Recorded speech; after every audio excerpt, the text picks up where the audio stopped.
From the newsroom of the Bryant College Station Eagle, this is the Brazos Sports Prepscast. And now, the Eagle High School sports team, Alex Miller and Jake Weiss. What's going on, everyone? You're listening to the Brazos Sports Prepscast, a podcast here in the Brazos Valley about high school football. I'm Alex Miller with the Eagle, joined always by the Eagles high school sports reporter, Jake Weiss. Jake, there's decisive games all around the Brazos Valley this week. Some blockbuster matchups, some pivotal district games. We're going to have it all covered. Hey, and it's kind of starting to feel like fall around here, at least for a couple days. Yeah, I was about to say, pants, jackets. I mean, I've been having to bust out the cold weather gear a little bit. The good old Patty, I see. Yeah, exactly. Hey, there we go. Well, later in the show, you're going to want to stick around. We're going to have Franklin coach Mark Fannin on the phone. Franklin, they're playing number 10 Lorena this week, a blockbuster showdown in 3A Division I against defending state champions in both 3A classifications. So you're going to want to listen to that. Well, Jake, let's recap a little bit of last week's action, and we're going to start with the game that you were at. College Station beats Leander Glenn 27-24 in double overtime. I mean, what a game. Jake, when you look back and you think about how the Cougars were able to pull that off, what really stood out to you from that game? Yeah, well, I think I had kind of a long answer last week when we talked about rudder, so I just wanted to tell everyone, give everyone a heads up, kind of strap in here. This is going to be a long answer for me. But, man, just College Station, I don't want to say they looked dead in the water, but there was a point in that game when I think, third quarter, Leander Glenn uses about 8 minutes to start open the half, coming out of the halftime, use about 8 minutes on the clock, and just drives down the field because, something I didn't realize was Leander Glenn, they just run the ball. I mean, they're basically a triple option team. I think I heard they completed like 3 passes all season coming into the game, something like that. Yeah, against College Station, they did not throw the ball at all, which, hey, made it easy for me to keep stats because I was just writing down rushes. At the 5A level, you don't really see that a lot. Yeah, that was the unusual thing. If it had been like a non-district game, that maybe it would have made some sense, but this was a district game, which kind of threw me for a loop. But, they use about 8 minutes off the clock, and you're just kind of sitting there thinking, man, well, College Station's going to get a chance here, but, it was only third quarter, but you're just thinking, man, if Leander Glenn just keeps chewing up clock like this, there could be some trouble. And, like we all know, towards the end of the game, some late game heroics, College Station puts together a drive at the end of the fourth. Pretty impressive drive on offense. They moved the ball down the field really well. Jackson Verdugo had some big catches. Arrington Maiden had a couple nice throws. And then it was kind of capped off with a 57-yard run by Aiden Martinez-Brown.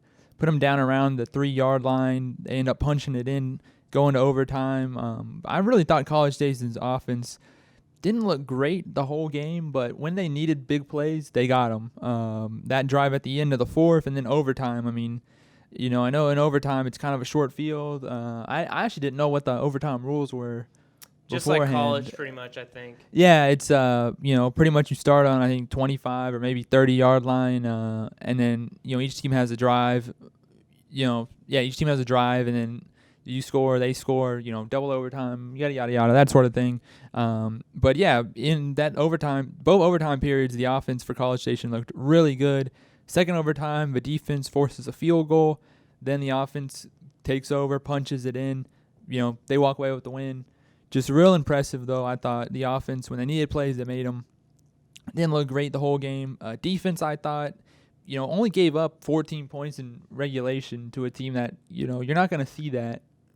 I mean, the rest of the season, you're not going to see a team, I don't think, that just runs the ball. So I thought they played really well considering the circumstances. For sure. And then, the Cougars, they were playing 2 quarterbacks. Arrington Maiden and Cade Cochran got in there for a little bit. Cougars trying to mix it up there. Now comes a tough game at Georgetown. And the Eagles, they are on a roll.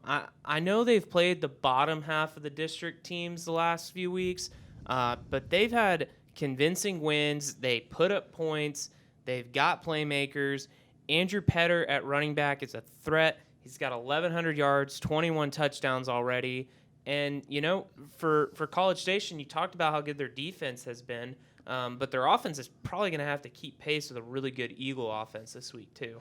Yeah, I was going to say, I got to actually see Georgetown once already this season. Man, way back when, it feels like, when they played Consul. And, yeah, Andrew Petter, I mean, it kind of became a bit of a showdown in the second half between Consul's rushing attack and Andrew Petter. I think Andrew Petter had 3 or maybe 4 touchdowns in the second half alone.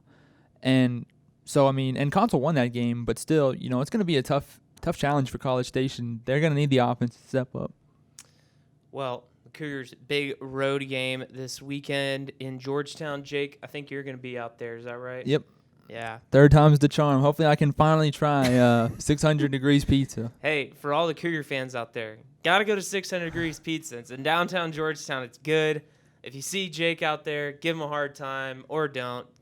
Tell him you said hello, and hopefully my food recommendation is good. So. Say, Alex has been telling me this is the third trip out there, 3 times now to go there, and I never do. So hopefully this time I actually get there early enough to go get some pizza.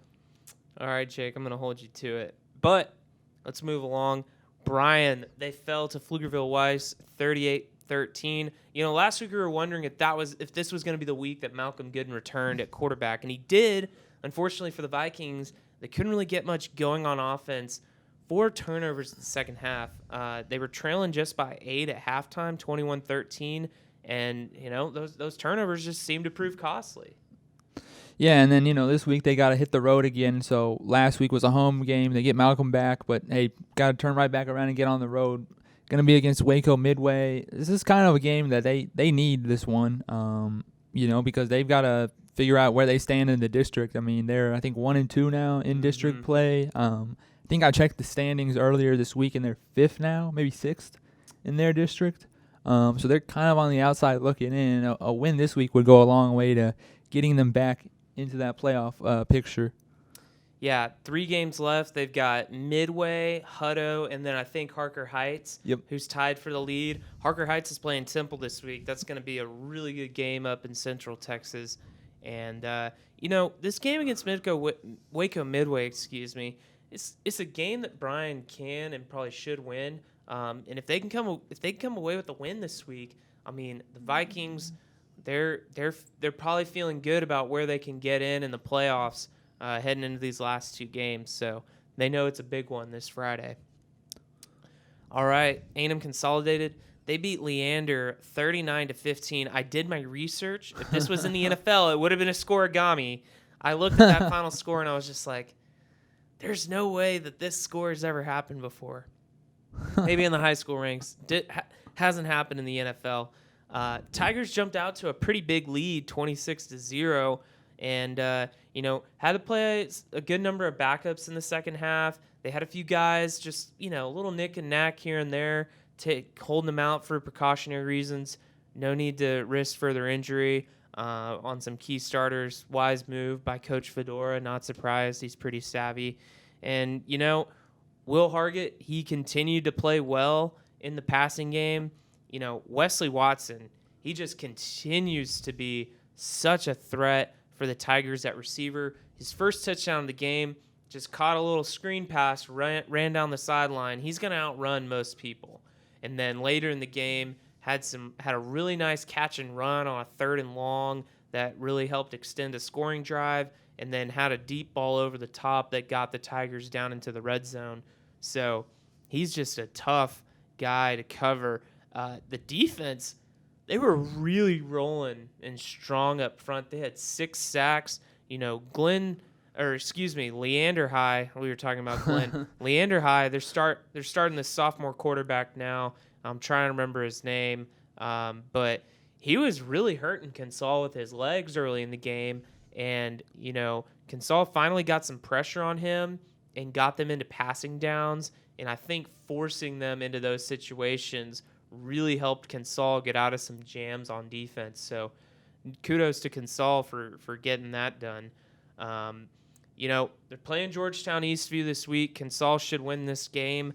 But Tigers, we talked last week, Coach Fedora. He mentioned how they need to clean up penalties. This week, probably looking to clean up some stuff on special teams. Missed some extra points. And, if they can really sharpen it up, they're going to be in great shape going into what's going to be a huge game next week against College Station. Yeah, I was gonna say they've only got College Station, Eastview, and then I think they play Glenn. Glenn. Okay, yeah, I was about to say I'm like they're pretty close. I mean, we know they're close to the end, but I was just trying to think in my head who they had left, and I was saying it's I won't say it's a cakewalk, but the teams they have left, they've got some challenges in there, but they're kind of setting themselves up for a pretty good tough stretch here at the end to prove themselves, but they've set themselves up so far pretty successfully, I'd say. So, yeah, Tigers looking for a big win at home this weekend before the big crosstown showdown next week. I shouldn't say crosstown showdown. That's A&M Consolidated and Bryan. College Station Consol. We'll figure out a name for it. There's got to be a name. We could come up with one. There's got to be a name. So, see what happens there. Rudder, they fell on the road to Montgomery Lake Creek, 51-3. We talked last week, knew this would be a tall order for the Rangers. Lake Creek, they're just a really good team, especially without Xavier Ramirez. Cody Billings had a nice showing, but Lake Creek's offense continued to be really, really dang good. And so just a tough game for the Rangers. And now it's kind of do or die for them. They're hosting Brenham this week on homecoming. Brenham's 3-0 in district. Rudder's 0-3. And, Jake, if Rudder wants to make the playoffs again, they kind of got to win out. Yeah. Yeah, no, 2 weeks ago against Huntsville, that's what Eric Izar, head coach Eric Izar flat out said to me was just, hey, I kind of asked him, where do you guys go from here? What's next? And he said, hey, we don't have to win out, but they had 4 games at that point left, including the Lake Creek game. And he said, hey, we've got to find a way to win 3 of the 4. Here they go. They've already kind of lost the one they, kind of could lose. So now they've got to win the next 3 to get here. We know Brenham can put up points. We've talked about Brenham quarterback Rylan Wooten a bunch, I feel like, on here. Even one player of the week, I think, maybe once or twice. I think he won player of the week at least once. At least once. So we know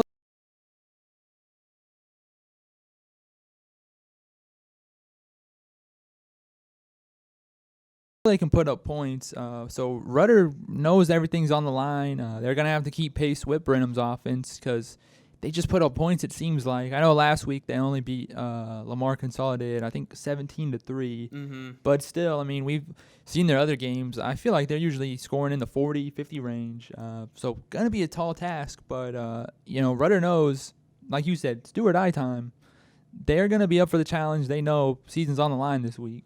And if they can pull an upset on Brenham, those last 2 games are very winnable. Richmond Randall and then Montgomery, who's sitting there kind of in last place, haven't won a game this season, and so this is a big one for Rudder. And key is going to be you need to win, but you don't want to let that pressure get to you and cause some mistakes. So. All right, looking at some of our private schools, Brazos Christian, they got past Tomball Rose Hill 28-20. Ryan Burton, surprise, surprise, was the hero here. Had a 3-yard touchdown late and then a pass breakup on the last play of the game. He's just their guy. He's their guy, and they've had some other dudes step up in Coach Washington's first year. Hey, Brazos Christian, they're starting to get it rolling. See if they can keep it up. And then Allen Academy, they mercy ruled Beaumont Legacy Christian. Big game for Ethan Lucas. And, hey, they got the big showdown this week against Pasadena First Christian. So, yeah, and that one's on the road, too. So they've got to, I feel like most of their wins have come on the at home. So got to hit the road. I think the next 2 are on the road. Is that right? I think that could be correct. I feel like they've got to leave their comfy confines, if you will, and start hitting the road, working out getting some miles on the car, their car a little bit there. But I know the Rams this week going to be kind of underdogs in this one. But hey, I mean they've been playing pretty well this season. It would be a big upset this week, but I don't know. They've been playing pretty well, I think, so far. Yeah, Coach Adams and his team looking for a big win on the road. St. Joseph, they rolled past Divine Savior by 50. They closed with Second Baptist and Livingstone's Christian. these teams they're kind of jockeying for that fourth and final playoff spot. St. Joe's, they really need a couple big wins to try and clinch that postseason bid. So, all right, that's going to do it for this half of the segment, this segment of the show. Coming up next, we're talking with Franklin coach Mark Fannin. You're going to want to stay tuned for this, so be back here in a minute. Well, joining us now on the phone on the Brazos Sports Prepscast, it's Franklin coach Mark Fannin. The Lions gearing up for their big showdown against Lorena this week. Coach, thanks for joining us. I'm sure this is just a normal week for you, right? Yeah, just another week. Hey. It's fun for sure. It's gonna be a great game Friday night.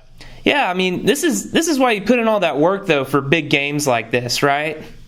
Yeah, it is. The atmosphere is going to be good. The kids are excited about, getting on the field Friday night, and they've been putting in really good work so far this week. Everything's been very businesslike, and we still got a few things to work on before Friday, but we're looking forward to it. You guys have won the state championship last year. Were in the title game the year before. How much does it just help that there are a number of guys on your team that have been in games like this over the past couple years? It definitely helps, Alex. These I got quite a bit of these kids that's played in a lot of football games these last 2 years, and then played in big games. So it's not going to be anything out of normal for those guys. Now I do got a lot of young guys on my team that is going to be their first really big meaningful game. All games are meaningful, but up to this point, this is the most meaningful game this year, and so we're going to have to those guys that have played and has the experience going to have to calm those other younger guys down and just kind of rally around those guys that's been in this situation before, and hopefully that'll help things out a little bit. For sure, and as experienced as your team is, at the same time, Lorena, they're kind of in similar shoes. That those guys have probably been in some big games as well. Absolutely, Lorena is a class act program.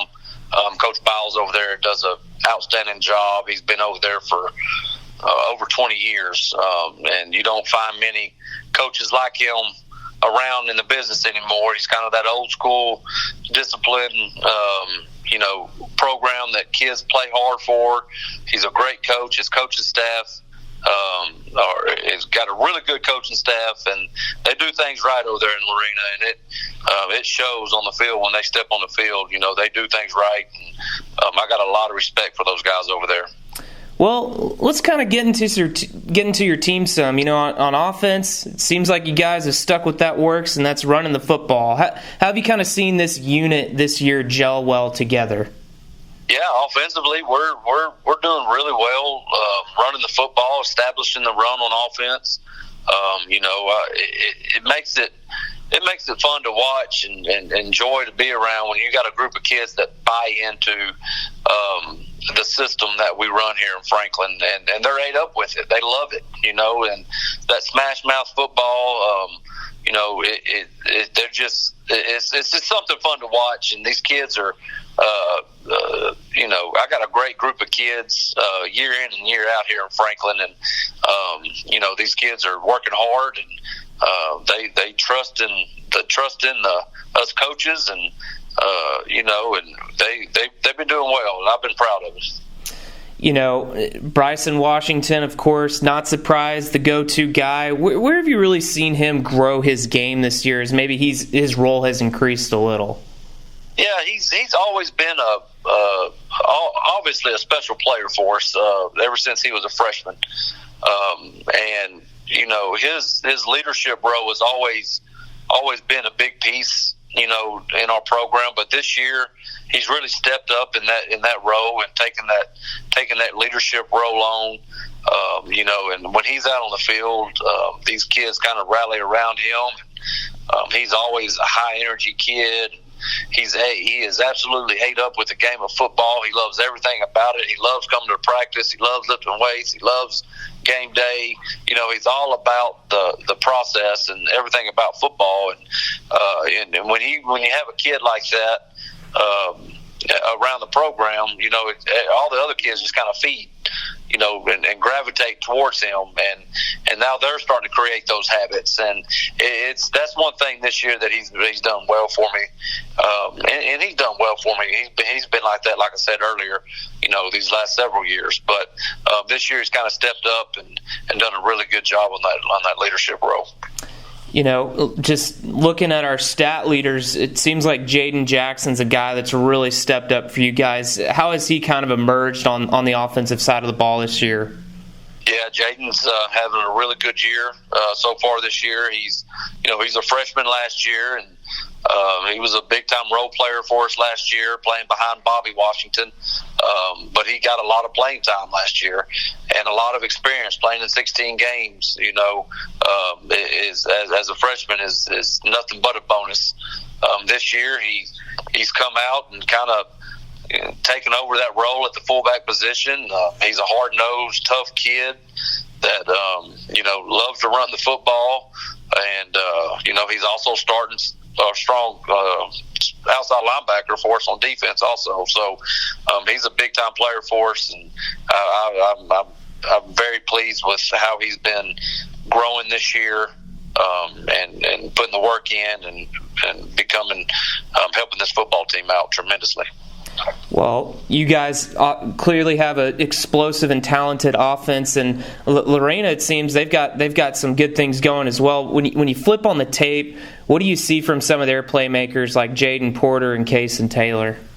Yeah, those two cats they got some special dudes over there, and they played in 16 games also last year. So they got the experience under their belt too, and they're obviously we're gonna have to game plan, and we've been game planning around those guys. Even the quarterback, number 3, is a pretty special cat this year too. So they got some dudes. We're going to have to play assignment football on defense and rally to the ball. We're going to have to get to the football, 11 halves of the ball as quick as we can, and and hopefully play well with our eyes on defense, and just kind of see what happens. But they got some cats over there that can go, and they also got some linemen that are pretty special also. So we're gonna have to play well, and we're looking forward to it. Yeah, as you kind of look at where this defense has progressed throughout the season, what have you guys really been working on to improve on that side of the ball? Yeah, we're young on the back end with our secondary overall, kind of young in the secondary. We lost with losing Malcolm Murphy and losing Darren Daughtery last year, our 2 corners. We've kind of been each and every week we're getting better on our pass defense. That's something we kind of been focusing on these last several weeks, and these kids are. They're putting the work in, and they're getting better each and every week. So that's something our focus has been on. Now we're obviously we stop the run first, and we obviously focus on that too. We focus on trying to stop the run, but we got a lot of guys returning in the box that's helping us out with that a little bit, and but. That's kind of where our focus has been this year for defense. When we talked before the season, we all kind of saw this game as one that could really be a big one, and it certainly is starting to live up to that billing. What do you hope that you can learn from your team in this game, and then knowing you've got another big game next week against Cameron as well? Yeah, anytime you play a quality opponent like Lorena, if you win or lose, you're going to get something out of it, out of this game. You never hate to lose, but even if you do come up short, you're kids are going to be a better football team. We will be a better football team after Friday night, win or lose, because we will learn a lot about ourselves, and we'll see where we stand, and we'll see what we need to work on, and then we'll prepare for the following week. For sure. Well, before we let you go, what are a couple things the Lions must do to come away with a big road win over this talented Lorena team? Yeah, we're going to, like I said earlier, we're going to have to play, we're going to have to take care of the football on offense, obviously, and limit our penalties on offense. We can't play behind the chains. We're going to have to be really good with, blocking our assignments and staying on blocks, and offensively, that's kind of the keys for offense. And defensively, we're going to have to play well with our eyes, and we're going to have to get 11 man to the hat, to the ball each and every play, and we're going to have to be relentless on the defensive side. Each and every one of those guys, we're going to have to play relentless football every single snap. So. Well, Coach, anyone that's going to be in Lorena Friday night is in for a treat. That's going to be a great game. Good luck to you guys. Thanks for giving me a few minutes of your afternoon. Appreciate it, Alex. 2, 1. Big thanks again to Coach Fannin for joining us on the show. Franklin, they got a big one. It's the big one this Friday in Lorena. They got a big one next week too, but we'll leave that one for next week. Hint, hint. At home Cameron, yo. Home against Cameron, yo. All right, Jake. 3 games to watch. First, we got Milano at Bremond. All right, Jake. We've talked about Milano and how they've been a surprise team this year. Now comes the gauntlet and the true test for the Eagles. They've got games at Bremond, at home against Granger, and then at Chilton, the 3-district co-leaders, and Bremond sitting there with 2 narrow losses to Chilton and Granger. Bremond's got a sour taste in its mouth after starting 0-2 in district. Tigers have lost 2 tough games, but they can really start to right the ship this week against a good Eagles team. I expect this one to be a 4-quarter game, and this is going to be a great battle between Josh Millar and guys like Braylon Wortham, Bobby Drake, and some of those other guys at Bremond. If you like good small school football, this is one to be at Friday night. Yeah, I agree. And then, another game that's kind of a tough one to pick, at least I feel like. It was a really tough one to pick. Yeah, is Hearn at Holland. Both of these teams are 2-1 in district play. These 2 teams plus Thorndale and Flatonia, that's kind of, they were the 4 teams we're kind of thinking will be the 4 playoff teams in this district. But winning a game like this kind of helps with seeding because, everyone's just kind of figuring out where they fit right now. So this would really help both of these teams with that seeding. For Hearn, they're on the road. Getting a win on the road, like against a good team like Holland, helps you out in a big way. They need some confidence. That gives you a ton of confidence. Just winning on the road is tough. We all know that. Thorndale, we know right now, is outright second place, and that's who Hearn has to close out the season with, I believe. Right. Yeah. And so just, Hearn, yeah, we'll see what happens here. I know Hearn has kind of had the Bulldogs' number the last couple of years. Interesting to see how this one shakes out. For sure. And then our last game, we got Navasota versus Stafford. The Rattlers had a tough overtime loss to Iowa Colony last Friday. They're now 2-2 in 12-4A1. And now comes a game against one of the district's unbeatens, and that's Stafford. Yeah, and this is another one kind of similar to Hearn and Holland where, a win here or a win or a loss kind of dictates where you're going to be in the standings because, you can either be in the top half of the district or kind of at the bottom half. So we're just kind of, some of these teams are still kind of figuring things out, where they fit in. For Navasota, this is a week where, like we were saying, they got to figure this out. No matter what happens depending on what happens with Friday's win or loss, they'll kind of have a little bit of a clearer picture. The crystal ball, doesn't get as fogged up anymore. For sure. All right, Jake, I think that's all we got for today. Yeah, I think so too. All right. Well, hey, be sure to check theeagle.com for all of our coverage of this week's games, and be sure to subscribe and like to the podcast on Apple Podcasts and Spotify. There's some good road trips. This is good road trip material, all right? Yeah. Wouldn't you say, Jake? I would say so, yeah. I know you're going to go listen back and just savor in your voice. It's cute. Yeah, it's queued up. It's how I start every trip. I've been to Georgetown, 2 times now. That's how I start the trip. All right, there we go. All right, guys. We'll see y'all next week.